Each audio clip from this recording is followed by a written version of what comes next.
Hello भाइयों, कैसे हो आप लोग। बहुत समय बाद आप लोगों को मैं देख रहा हूँ, नियरली 1 महीने बाद। बट कैसे हो। आज के वीडियो में we are going to be taking a look at some reels.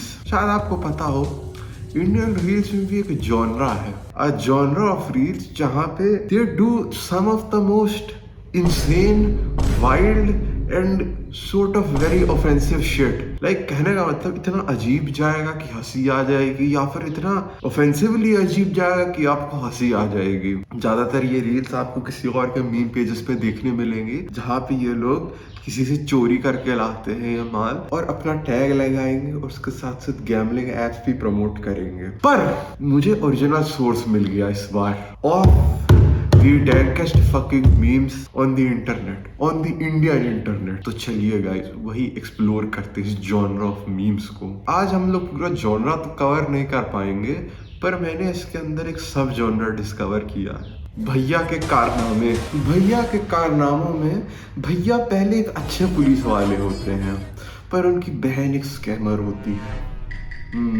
अब वो स्कैम कैसे करती है वही चलिए देख लेते हैं पहले।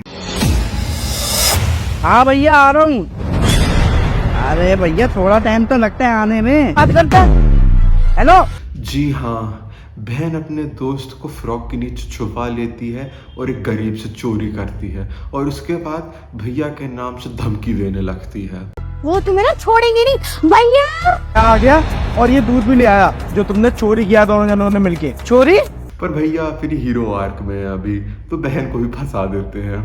ये देखो, ये पतीला तो है नहीं है, ये कैंपर है कैंपर। आप इसमें दूध डाले जा रहे थे, ये भाई साहब इसकी फ्रॉक के नीचे बैठ के ये सारा दूध गायब कर रहे थे इस नल की मदद से। ना तुम ना मेरी आंखों के सामने दफा हो जाओ, अंदर जाओ दोनों जने।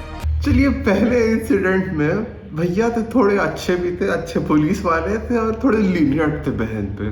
तो उन्होंने बस कहा, यहाँ पे दफा हो जाओ, हमारे चेहरे पर मत खड़े रहो यार, चोरी डकैती तुम कर रही हो हमारे घर में रहते हुए भी, जैसे हम घूसखोरी कम करते हैं। पर क्लियरली बहन ने अपना लेसन नहीं सीखा, उल्टा ये सीख गई, देखो घर में अगर चोरी करेंगे तो भैया पकड़ लेंगे, चलो बाहर जाके चोरी करते हैं। पहले दूध चुराया था, अब जूस चुराएंगे। अभी हम मिलने आएंगे ना, तभी तुम्हें दिखाएंगे। तो पिछली बार कंटेनर में नल था, इस बार कंटेनर में छेद है जो भैया खुद किए थे। The day he got really lonely। मेरा जूस। हाँ भैया, ये है आपका पूरा जूस जो आप इस भगवानिया में भरते जा रहे थे, और ये मैडम एक गिलास की वजह से सारा जूस इस डिब्बे में भरती जा रही है। चाप से ना यहाँ से थाले चलो यहाँ से। तो इस बार बहन को पकड़ लिए और आउट ऑफ इनसिक्योरिटी इस बार जेल में भी बंद कराए। और वेरी क्लेवरली भैया ने बहन को बहन नहीं बोला, मैडम बोला, ताकि पता ना चले वो उससे एसोसिएटेड है। भैया was one step ahead and thus begins the villain arc of भैया। क्या कर रहा तू? भैया के अब विलेन आर्क में भैया घूसखोरी का काम करना शुरू हो गए। जहाँ कहीं भी तैनात होते थे, सड़क के बगल में जाएंगे और लोग चेकिंग के नाम पे घूस मांगने लगते थे। अरे सर, वो मैं अपनी बुआ के घर पे जा रहा था सर। तुझे पता नहीं है क्या, पीछे वाले रोड पे जो बैंक है उसमें लूट हुई है, चेकिंग करा आपने? घूस दे घूस दे, घूस घूस घूस घूस घूस। कुछ भी नहीं, गाड़ी मोड़ के पीछे से चलाया। अभी आपको लग रहा होगा कि भैया को घूस के पैसे नहीं मिले तभी इसे जाने दे रहे हैं, पर असलियत में इसे फंसाया जा रहा है।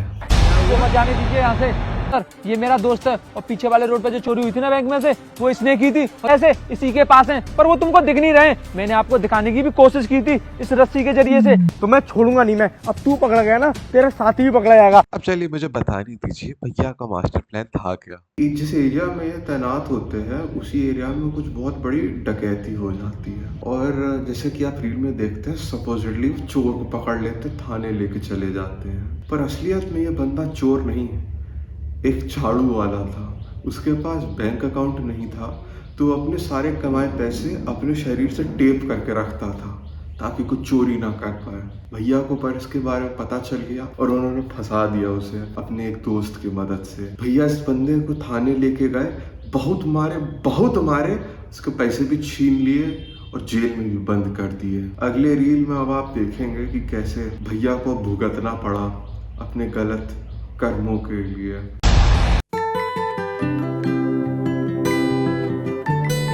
ए लड़की, बदतमीजी है? अरे सर बदतमीजी कहाँ कर रही हूँ? ये तो मैं आपको आपके करे हुए जो काम है ना उनके लिए सम्मानित कर रही हूँ। आप गरीबों को हक मारते हैं, ये आपको सुरक्षा करने वाला कहते हैं। वो जो बॉर्डर पे शहीद होते हैं देश के लिए, फिर वो क्या करते हैं? बॉर्डर पे एलोकेटेड सैनिक वैसे आपके पॉलिटिशियन का वोटर बैंक बढ़ाने में काम आते हैं शहीद होके।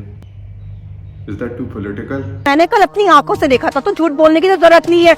आप कैसे उस बेचारे झाड़ू लगाने वाले के पैसे छीन रहे थे? और कल तुम यहाँ पे मौजूद नहीं थे ना, तब हमने से मारा था ना। आज तेरे सामने मारी है और तुझ पे जो खाया है ना वो खा लिया मारा। कि मैं इस शहर की डीएसपी की बेटी हूँ।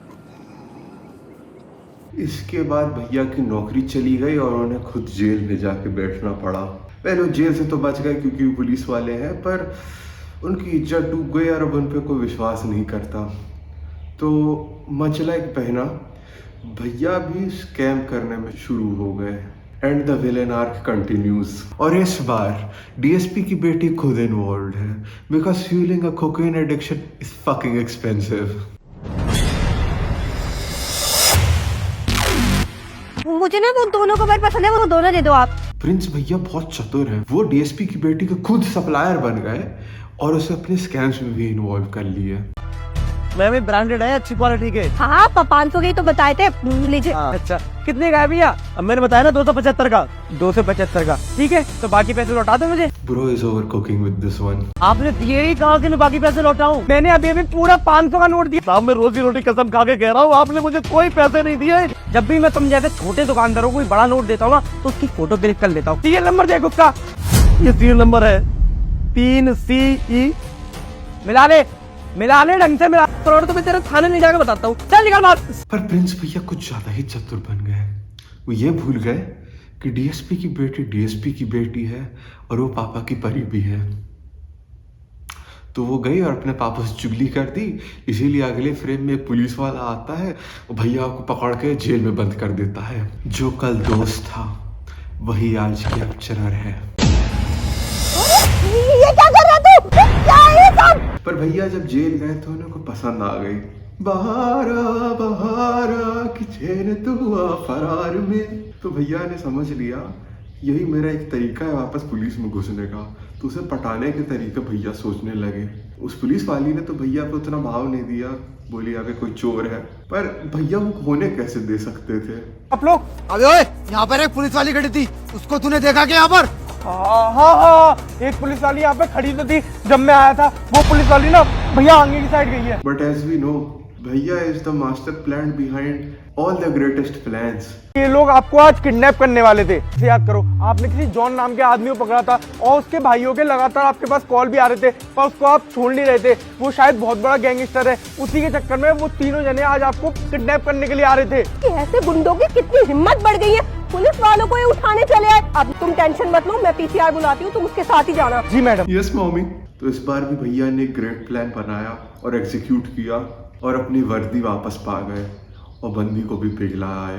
भैया is the god of race. जय श्री प्रिंस भैया। मंगलसूत्र उतार। ये रे डिवोर्स के पेपर। अब मुझे ना तेरे साथ रहना ही नहीं है। मुझे ना उस लड़की के साथ रहना ही नहीं है जैसे अपनी पोस्ट पे ना घमंड हो। भैया ने पुलिस वाली को रिस्क करके पटा तो लिया था और अपने लिए एक नई जिंदगी तो शुरू कर दी थी, पर भैया अपनी पुरानी जिंदगी से पूरे अलग नहीं हो पाए थे। तूने मेरे दोस्त मोंटी को अरेस्ट कर लिया है। मैं एक हफ्ते से बोल रहा हूँ कि उसे छोड़ दे, पर तेरे दिमाग में नहीं घुस रही ना वो बात। दोस्त? अरे वो एक नंबर का गैंगस्टर है।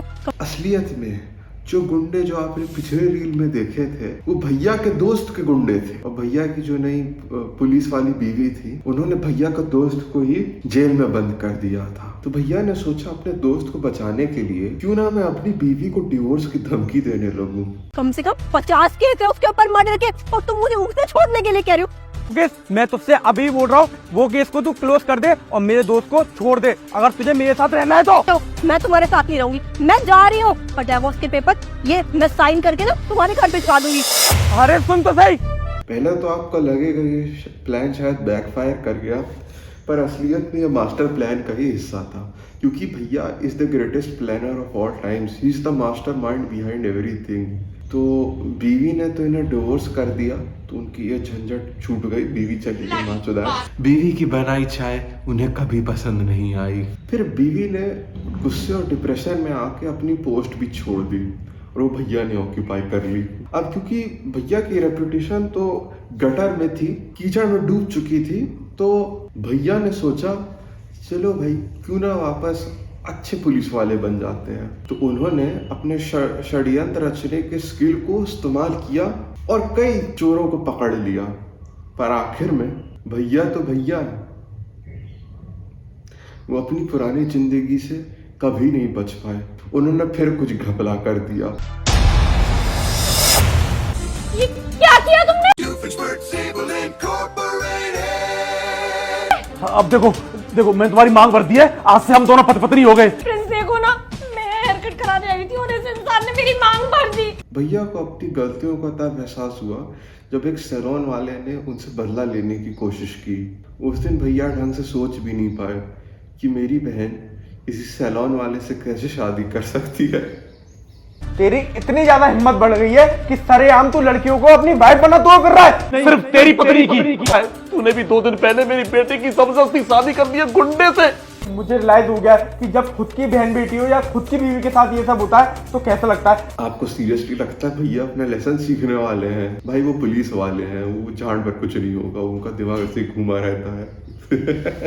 टू कंक्लूड दिस वीडियो मैं एक ही चीज कहूंगा, भैया ने बचपन से चोर पुलिस बहुत खेला है। वो चोर भी कई बार रहे हैं, पुलिस वाले भी बहुत बार रहे हैं। उनको ये गेम इतना अच्छा लगता था कि वो पुलिस वाले बन गए और पुलिस वाले बन के ही चोर भी बन गए। भैया के आज भी मानसिक वर्ष 5 उम्र की है। Thank you for watching.